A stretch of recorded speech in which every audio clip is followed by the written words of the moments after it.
Hi everybody, we're going to quickly look at how to do a regression trend line for the online version of Excel. It is slightly different than what happens when you're using the desktop version. So inside of Excel, I added some data just so we had something to look at, and I'm going to highlight my cells and I'm going to hit insert.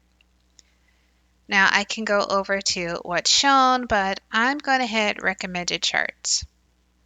Recommended charts is going to show me some different choices. And what am I trying to do? Well, I'm trying to do this first one, which is a trend line for my data. So I'm just going to say, let's go ahead and insert that chart. I'll move it up. We can change the title by double clicking. It'll open a title text and you can put whatever you're doing comparison of. So let's say customers by month, but totally just making something up so we have a title. All right, now I'm just going to click on one of these dots and I'm right clicking. So not left click, right click, and it says add trendline equation. So I'm putting that in there. That's giving me the equation of this line. I can go over to the home and click on the font if I want to see that bigger so I can see it better.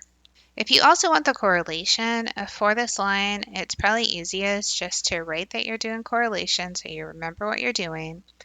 Type equals, and then start typing correlation. So I have CORR, see how it comes up EL. I'm going to click that, and then notice it put in a parenthesis. You want to highlight the first column you're using, put a comma, highlight the second column you're using, close the parenthesis, push equals. This gives you the correlation for the data. It doesn't show up on your graph, that's okay. You're really just looking for the numbers, so it doesn't matter where it shows up. Another choice is to right click on the line, select format, and then go over to the equations and values and click the arrow down.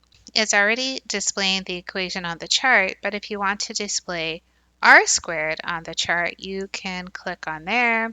That'll show you r squared, which is the coefficient of determination. Different than the correlation. The difference is this is r squared, this is just r. If I put equals square root of 0.9955, I get the 0.998 that I got from using correlation as a function. You have choices. Choices are always good. That way you can pick what works for you. We don't all have to do it the same way.